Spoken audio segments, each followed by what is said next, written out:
Well, so far the conversation has been very sweaty. It is now going to get steamy. Dirty mind, not that kind of steamy. Here we are, this amazing Far and East restaurant, rooftop, 21st floor at the Four Seasons Hotel in Bengaluru. मौसम अच्छा है, views अच्छे हैं, लेकिन खाना उससे भी अच्छा है.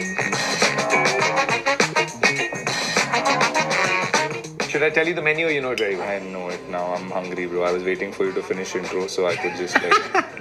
छोटा रखना चाहिए था ना यार, इंट्रो बहुत ज़्यादा लंबा हो गया. But here we go. This kung pao chicken, this pan-seared salmon है.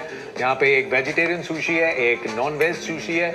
We've got truffle edamame dim sum. We've got prawn hargao and we've got some prawn som tam salad. So we've got a lot of protein on the table. Amazing, bro. You remembered all of that. Bro, are you mad? जब से मेरी शादी हुई है बीवी के साथ, I'm a very international eater. उसके पहले I knew just two things. भैया दाल मखनी, butter chicken और butter naan ला दो. I miss those days. No, but you would have always been Asian eating with chopsticks kind of guy. Wrong with you. I can tell, having covered cricket for 15-18 years, मैं बता सकता हूँ कि किसने sushi अपने पहले टोर पे जाके खानी शुरू करी है और कौन बचपन से खाते आ रहे हैं. मैं कहाँ मैंगलोर में कहाँ मैं सुशी खाऊंगा. डोसा बिरयानी खाता था मैं, नीर डोसा खाता था. I eat very simple food. Even now my diet's very simple, very easy. I just manage my quantities. I don't eat sugar. I mean, I control sugar. I can't say I don't eat sugar. I think it'll be wrong. Stay away from wheat. Again, I'm not saying I'm completely off. I will still eat a pizza once in a way. But I try and manage. Like, I have a calorie count in a day. I try and manage all of that if I need it. If I have a craving, I'll still try and manage within that. I love my Indian food. Okay. Just because I'm eating with a chopstick, don't think I live and like breathe only like international and Asian food. Morning breakfast will be dosa and burji and dosa and eggs and stuff like that.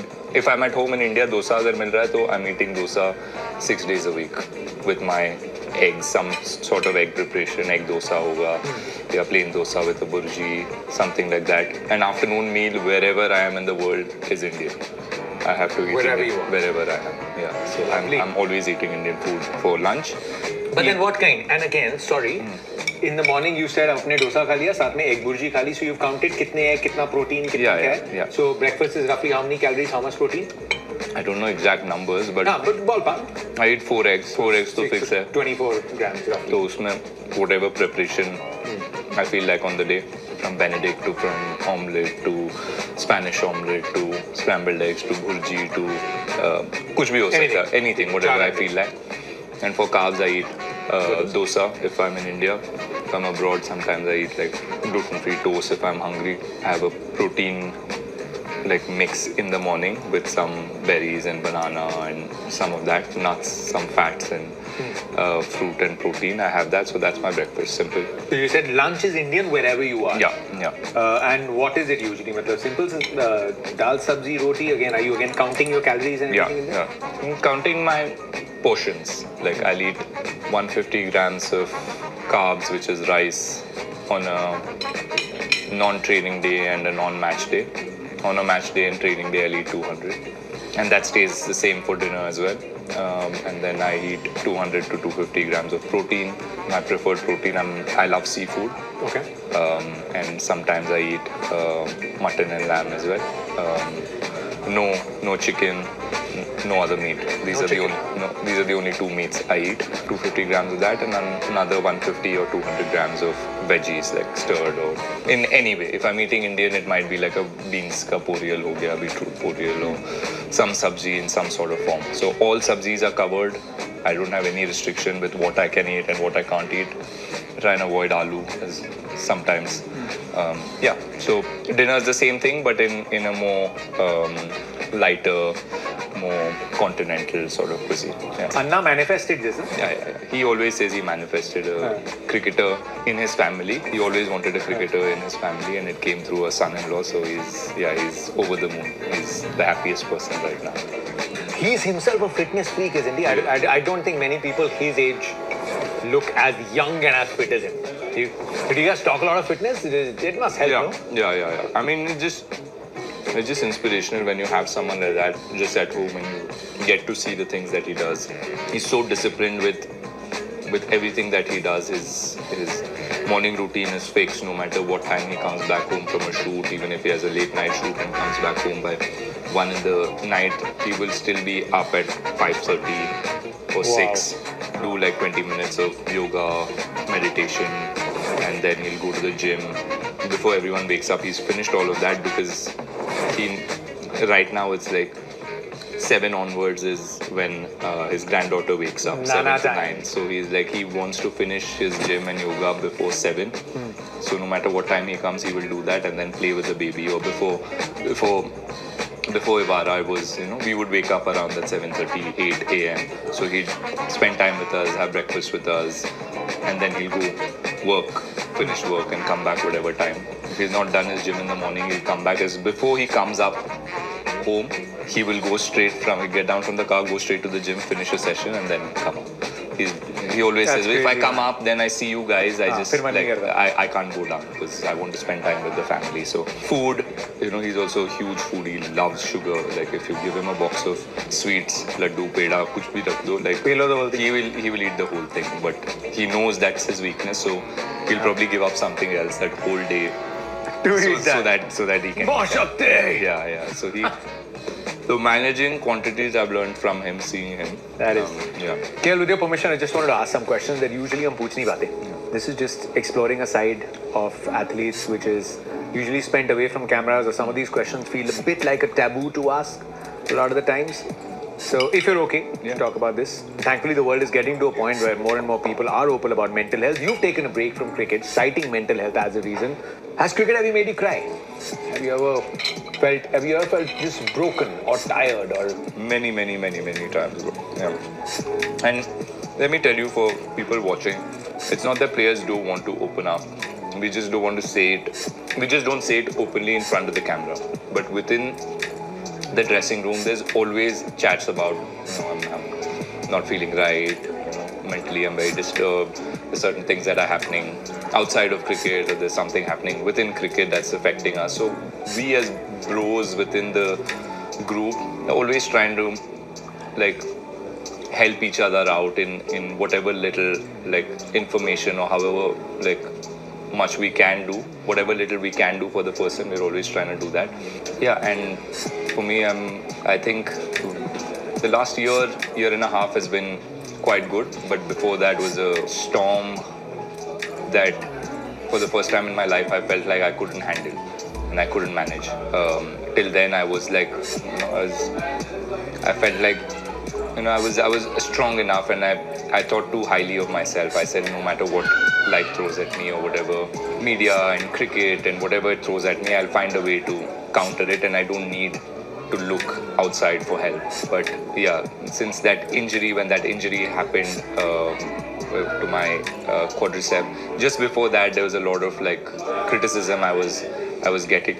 I wasn't used to taking that much on, and I've told you also so many times, I don't know why so much criticism and hatred is coming my way, and it didn't make sense. I hadn't played that badly, but so that dragged me into like a really dark place, and then that injury happened, and I think injury also gave me an opportunity to step away from the game completely, and also recognize and realize that I need help. I need an expert to help me with this, managing my emotions and handling the mental side of stuff. I was like every other man, every other Indian we always have this thing that looking for help means a sign of weakness, right? And I was one of them, and I've tried to fight it alone for a long time and put up a brave front. I was pushed by my friends, by my wife, family. Yeah, I mean it took a lot for me to say, okay, I will do it. Seek therapy. Seek therapy and just speak to an expert. So I've been doing that for the last two and a half years. I do a call once a week, speak to an expert just to understand the things that are happening to me. They were, like I said, it was a time where I didn't know why it was happening, or I didn't have the means to cope with things. So yeah, it's helped me tremendously, and I suggest a lot of players in the dressing room as well, because it's a hard place for us. I mean, we can't openly speak about it. I think the world is getting to a place where they're accepting of these things, but there's still a big section of people that think it's a sign of weakness, and he's lost the drive to play cricket, has become soft, and yeah, I've heard the word soft so many times about me, and it's the thing that pisses me off the most, because I'm soft-spoken, or because I'm not giving headline sort of interviews, and always calm and try and slip under the radar.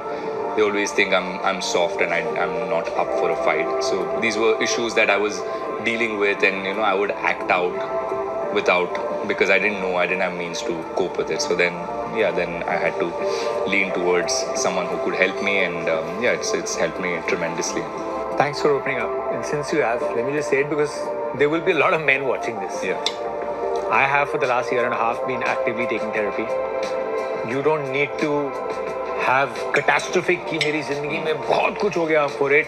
You don't know. हमें सिखाया जाता है कि struggle से ही तो तुम मर्द बनते हो. वो स्ट्रगल कभी-कभी ट्रॉमा होता है यार. उसने आपको कहाँ तोड़ा है, कैसे तोड़ा है, आपको खुद नहीं पता. So इसमें कोई शर्माने वाली बात नहीं है. किसी की कोई भी प्रॉब्लम होती है, जाके डॉक्टर के चले जाते हो. So what is wrong about it? Men cry. Men should cry. All humans should let their emotions come out. So glad this conversation come up. And similarly, priorities. I was talking to the crew about it when they're like, "Hey, we should talk about parenting." I was like, my idea of parenting that I want to talk on the show is you took time off to be there with Atiya. It is the most incredible moment in life. उसमें एक section हो सकता है जो बोले कि अरे you meant to be on the field and all of that. Priorities बदल रही हैं. So many of you cricketers are now I think it's balancing it out. It's embarrassing, and it's hurtful that people still think that a player leaving his game and going to be with his wife during delivery is questioned. I find that very I don't have the word, but like no nice word to describe it. But it's so sad that people still feel that way. I mean, cricket is the most important thing to us, but when you see your child coming, when you see your wife going through that process of pregnancy and giving birth, in a moment you realize that cricket's a very small part of your life. And I think that since everyone changes after their first child, and you have a different perspective on life. Completely. And how you view life, how you view cricket, and yeah, I think it's been a game changer for me and a life-changing experience. I said it adds to the glamour of the sport, and it is. बाहर से देखने में it is amazing, and बाहर सबको कहते हैं look at the money that's come into cricket. It all belongs to you. The valuation of the sport has gone up the world, which is the IPL, and बहुतों ने मेरे को ये भी कहा है कि IPL का प्रेशर ना कभी-कभी बहुत इंटरनेशनल प्लेयर्स बोलते हैं कि इंटरनेशनल क्रिकेट के लेवल का कभी-कभी उससे भी ज़्यादा हो रहा है. You've been with a lot of teams. I'm sure you've had your fair share. Yeah, of course. Pressure बढ़ जाता है, expectation बढ़ जाता है. I think which is all manageable, and we can handle it because we're used to handling pressure and expectations. That is always there. We as cricketers can never run away from those things. What makes IPL hard is the number of games we play within, like in the 2-month period. There's travel. You walk into a team and there's always a new team member coming in. There's always not just one, there's 3-4 new team members that come in every season in a small auction. You're having to interact with players from different parts of the world, different culture, different upbringing. So to do all of that within the 2-month period, sometimes 2 महीने जानने में ही निकल जाता है players को. So sometimes that's a tough part of playing the IPL is everything needs to happen really fast. All of the planning and understanding players and positions and all of that. While all of this is happening, you're still shooting after the game. There's so many commercials that you need to do. Doing all of that, there's still an expectation at the end of the day that you need to go out there, perform and win the game, which every player wants to do. And I don't think any player in the league, whether it's foreign or Indian player, goes out to play a game thinking, oh no, it's okay if we don't win this game, or it's okay if I give only 50% of myself this game. I bet you, I guarantee you, I've seen many players. I've had the opportunity to play with many players, whether they're senior, whether they're younger guys trying to make a name, Indian, foreign. I've always played with players who have given their absolute best every game. Yeah, the tough part becomes, after all of that, then you're answerable to a lot of people within your team.